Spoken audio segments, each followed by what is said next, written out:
Yes, commissioner Mukundan Menon here. മുകുന്ദ, താനാ അയ്യപ്പൻ നായരുടെ മകന്റെ കാര്യം ഒന്ന് ശരിയാക്കി കൊടുക്ക്. സാധുക്കളല്ലേ, പിഴച്ചു പോകടോ. പിഴച്ചു പോയതാണ് സാർ പ്രശ്നം. അവൻ ക്രിമിനലാ. ഇപ്പൊ തന്നെ അവന്റെ പേരിൽ 4-5 കേസുണ്ട്. സാർ ചുമ്മാ ആവശ്യമില്ലാത്ത കാര്യത്തിൽ ഇടപെടല്ലേ. റിട്ടയർഡ് DGP, അവന്റെ അമ്മയുടെ റെക്കമെൻഡേഷൻ. അയാൾ ഫോൺ കട്ട് ചെയ്തു. യൂസഫേ, താൻ നമ്മുടെ മട്ടാഞ്ചേരിയിലെ പിള്ളേരെ ഒന്ന് വിളിപ്പിക്കേ. സർ. പബ്ലിക് റോഡിൽ അവനെ എവിടെ കണ്ടാലും കൈകാര്യം ചെയ്യാൻ പറ. ബാക്കി താൻ നോക്കിക്കോണം. Yes sir. അവനെ ഞാൻ SI ആക്കാം. ചേട്ടാ, ഇവന്മാരെന്തിനാ ഇങ്ങോട്ട് കൊണ്ടുവന്നത്? പിടികിട്ട പുള്ളികളൊന്ന് പോലീസ് ഡിക്ലെയർ ചെയ്തോരാ. പുറത്താരെങ്കിലും കണ്ടോ? ഇല്ല സർ. താൻ പൊയ്ക്കോ സർ. ലോകൈക ഗുണ്ടകളാന്ന ഭാവം. എടാ കോപ്പയെ തലയെടുക്കാൻ പറഞ്ഞ തലയെടുക്കണം. ചുമ്മാ മാന്തിയിട്ട് വന്നിരിക്കുന്നു ഇഡിയറ്റ്സ്. എന്താ ഒരുത്തിനും മിണ്ടാത്തത്?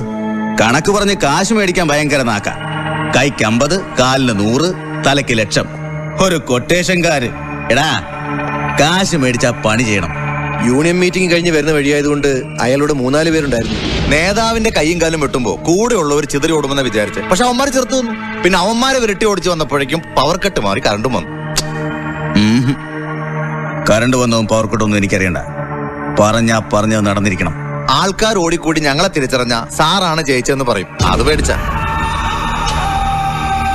ഉടനെ തന്നെ തലയെടുക്കണമെങ്കിൽ ആശുപത്രി കയറി വെട്ടിയേക്കാം. അതിന്റെ ആവശ്യമാണെന്ന് തോന്നുന്നില്ല. 1-2 വെട്ട് നെഞ്ചത്ത് തന്നെ കൊടുത്തിട്ടുണ്ട്. ഇന്ന് രാത്രി മുഴുവിപ്പിക്കുമെന്ന് എനിക്ക് തോന്നുന്നില്ല.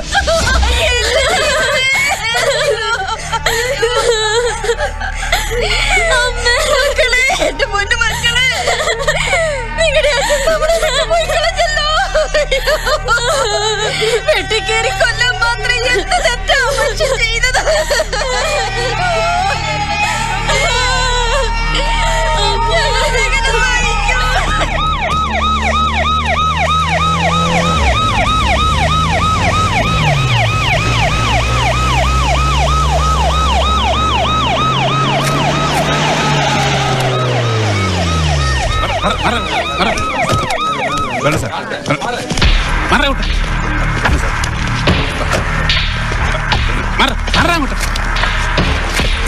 സർ, ഈ കൊലപാതകം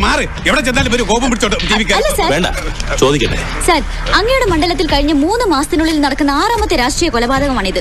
മന്ത്രി കൂടിയായ അങ്ങയ്ക്ക് ഇതിൽ ധാർമ്മിക ഉത്തരവാദിത്വമൊന്നുമില്ലേ? കുട്ടി പ്ലീസ്, ആദ്യം ഞാൻ അച്യുതന്റെ വൈഫിനെ കണ്ട് ഒന്ന് ആശ്വസിപ്പിക്കട്ടെ. എന്തു പറഞ്ഞ് ആശ്വസിപ്പിക്കാനാണ് സർ? നാടിനു വേണ്ടി ഭർത്താവ് ധീര രക്തസാക്ഷിയായതിൽ അഭിമാനിക്കുന്നു. അതോ അച്യുതനെ കൊന്നവരെ നമുക്ക് നാളെ തന്നെ തിരിച്ചു കൊല്ലാമെന്നോ? Mind your words. Hello, over smart ആകണ്ട. നിങ്ങൾ പത്രക്കാരും TV-കാരുമാണ് ഈ നാട്ടിലെ പ്രശ്നങ്ങൾ പെരുപ്പിച്ച് വർഗീയ ലഹള വരെ ഉണ്ടാക്കുന്നത്. അത് പുതിയൊരു അറിവാണല്ലോ സർ. നീ ആരാടി? മദർ തെരേസയുടെ കൊച്ചുപോളോ? സൂക്ഷിച്ച് സംസാരിക്കണം. ഈ തിരുമൊഴി ഷൂട്ട് ചെയ്ത് ഞാൻ TV-യിൽ കാണിച്ചാലുണ്ടല്ലോ, ഹേമന്റെ തൊപ്പി ചിലപ്പോ തെറിച്ചു പോകും. കുട്ടി, ഞാൻ വല്ലാത്തൊരു മാനസികാവസ്ഥയിലാണ്. എന്റെ പാർട്ടിയുടെ ട്രേഡ് യൂണിയൻ നേതാവാണ് കൊല്ലപ്പെട്ടത്. പോസ്റ്റ്മോർട്ടം ചെയ്ത് എത്രയും പെട്ടെന്ന് ബോഡി വിട്ട് കിട്ടാനുള്ള എല്ലാ ഏർപ്പാടും ചെയ്തിട്ടാണ് ഞാൻ വന്നിരിക്കുന്നത്. അതൊരു വലിയ സഹായം തന്നെയാണ് സർ. ആട്ടെ, ഈ city police commissioner Mukundan Menon സാറിന്റെ ചേട്ടനല്ലേ? അതെ. കമ്മീഷണറുടെ ഒത്താശയോടെയാണ് ഈ കൊലപാതകം ആസൂത്രണം ചെയ്തതെന്ന് ഒരു ജനസംസാരം ഉണ്ടല്ലോ. കൊള്ളാം, വെരി ഗുഡ്. അപ്പൊ കമ്മീഷണർ മുകുന്ദന് ഗുണ്ടായുസം ഉണ്ടോന്ന് പത്രക്കാർക്ക് ചെറിയ സംശയം ഉണ്ടല്ലേ? ആ സംശയം അത്ര നിസ്സാരമായി കാണണ്ട. നമ്മളാണ് നേതാവ് അച്യുതനെ കൊല്ലിച്ചതെന്ന ന്യൂസ് എങ്ങാനും വെളിയിൽ വന്നാൽ മുഖ്യമന്ത്രി എന്റെ രാജി ആവശ്യപ്പെടും. അതോടെ എന്റെ രാഷ്ട്രീയ ജീവിതം അവസാനിക്കും. ഒന്ന് പോവാൻ പറടാ. നിന്റെ മുഖ്യൻ എന്നാ കോപ്പറിയാം? ഒരു പുണ്യാളൻ. എടാ, ഇന്ന് ഗുണ്ടാപ്പടയും ഗ്രൂപ്പസും ഇല്ലാതെ ഒരു രാഷ്ട്രീയക്കാരൻ നിലനിൽക്കാൻ പറ്റില്ല. പിന്നെ ചത്ത നേതാവ് അച്യുതൻ നിന്റെ തന്നെ പാർട്ടിക്കാരൻ നേതാവല്ലായിരുന്നോ? അയാളെ നമ്മൾ കൊല്ലിച്ചെന്ന് പറഞ്ഞാ ആരെങ്കിലും വിശ്വസിക്കൂ? ഒരിക്കലുമില്ല. നേതാവ് അച്യുതന് ചാകാനായിരുന്നു വിധി. അല്ലെങ്കിൽ പിന്നെ കമ്പനി മാനേജ്മെന്റുമായി ഉണ്ടാക്കിയ ധാരണ പ്രതിപക്ഷ യൂണിയൻ പോലും അംഗീകരിച്ചിട്ടും അവനല്ലേ ദഹിക്കാഞ്ഞത്? എത്ര ലക്ഷം വരെ നമ്മൾ അവൻ ഓഫർ ചെയ്തതാ. അപ്പൊ അവൻ പറഞ്ഞത് ഓർമ്മയുണ്ടല്ലോ, തൊഴിലാളികളെ വഞ്ചിക്കാൻ പറ്റില്ല, വേണമെങ്കിൽ എല്ലാ പത്രത്തിലും പരസ്യമായിട്ടങ്ങ് എഴുതുമെന്ന്. ഇനിയിപ്പോ അവൻ പരലോകത്തെ പത്രത്തിൽ പോരുന്ന് എഴുതട്ടെ. ആ കുർല കമ്പനിക്കാര് പറഞ്ഞ കാശ് കൃത്യമായി തന്നോ? കൃത്യമായിട്ട് കിട്ടി. രൂപ 2.5 കോടിയും കാറിനടിക്കലുണ്ട്. ആദ്യം 1 ലക്ഷം രൂപ മന്ത്രിയുടെ സംഭാവനയായിട്ട് മരിച്ച അച്ഛന്റെ ഫാമിലിക്ക് നൽകിയത്. കൊന്ന പാവം അപ്പോഴങ്ങ് തീരും.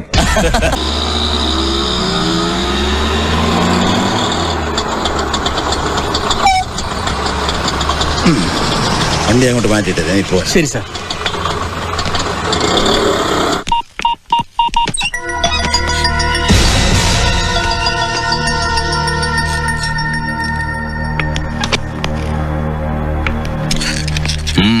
താൻ ആരോട് ചോദിച്ചിട്ട് അകത്ത് കയറിയത്?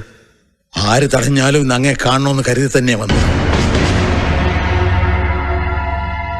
കഴിഞ്ഞ 8 വർഷമായിട്ട് മനുഷ്യജന്മത്തിൽ അനുഭവിക്കാവുന്നതിന്റെ പരമാവധി നരകയാതന അനുഭവിക്കുന്നവനാ ഞാൻ. അർഹതയില്ലാത്ത ഒരു ചായ പോലും ആരുടെ കയ്യിൽ നിന്നും വാങ്ങിക്കുടിക്കാതെ സത്യസന്ധമായി ഞാൻ ജോലി ചെയ്തു. എന്നെ അഴിമതിക്കാരെന്ന് മുദ്ര കുത്തി ഡിസ്മിസ് ചെയ്തപ്പോഴും, തീരാത്ത പകയുമായി ആക്രമിച്ച് കയ്യും കാലും തല്ലിയൊടിച്ചപ്പോഴും ഞാൻ ആരെയും പഴിച്ചിട്ടില്ല. വിധിയെന്നോർത്ത് സമാധാനിച്ചു. എന്നോടുള്ള വൈരാഗ്യം തീർന്നിട്ടില്ലെങ്കിൽ ഇതാ ഇനിയും തീർത്തോളൂ. എന്റെ മകനെ വെറുതെ വിടുക. ഞാൻ ആ കാല് പിടിക്കാം. അവന്റെ ജീവിതം തകർക്കരുത്. കാല് പിടിച്ചില്ലെങ്കിലും അന്ന് ഞാനും തന്നോട് കെഞ്ചി എന്റെ പേര് വെളിപ്പെടുത്തരുതെന്ന്. ഓർക്കുന്നുണ്ടോ താൻ? താൻ എന്താന്ന് പറഞ്ഞത്? കള്ളം പറയാൻ തനിക്ക് ആവില്ലെന്ന്. ഒന്നെ കഴിവറ മോനെ, ആ സ്പിരിറ്റ് കേസിൽ എനിക്ക് നഷ്ടപ്പെട്ടത് കോടികളാ. എന്റെ കുടുംബത്തിന്റെ പ്രസ്റ്റീജാ. സസ്പെൻഷനും അറസ്റ്റും ജയിൽവാസവും. നിനക്കോ ഡിപ്പാർട്ട്മെന്റിൽ സത്യവാൻ അയ്യപ്പനായിരുന്ന ഷെവലിയാർ പട്ടം. ആ കേസില്ലായിരുന്നെങ്കിൽ ഇന്ന് DGP ആവണ്ടാണ് ഞാൻ. അന്ന് പിടിച്ച ലോറികളെല്ലാം സാറിന്റെ പേരിലായിരുന്നു വ്യക്തമായ തെളിവുണ്ടായിരുന്നു സർ. തെളിവുകൾ മിണ്ടരുത്. എല്ലാവരും എനിക്ക് അനുകൂലമായി കോടതിയിൽ മൊഴി നൽകിയപ്പോ നീ മാത്രം എനിക്കെതിരായി പറഞ്ഞു. അതിനെന്നെ പരമാവധി ശിക്ഷിച്ചില്ലേ?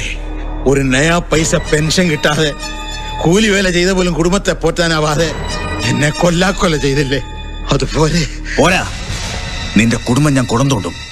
നിന്റെ മോനെ നിനക്ക് സബ് ഇൻസ്പെക്ടർ ആക്കണോ അല്ലേ? ആക്കാവടാ. അവനെ ഈ സിറ്റിയിലെ ഏറ്റവും വലിയ ക്രിമിനലാക്കും ഞാൻ. ഇന്നും അങ്ങ് എന്റെ മേലധികാരിയായിട്ട് കാണുന്നവനാണ് ഞാൻ. എന്റെ അപേക്ഷ കേൾക്കണം.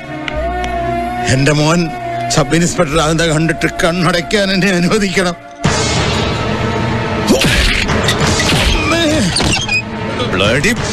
യൂസഫേ, ഇയാളെടുത്തിട്ട് പോ.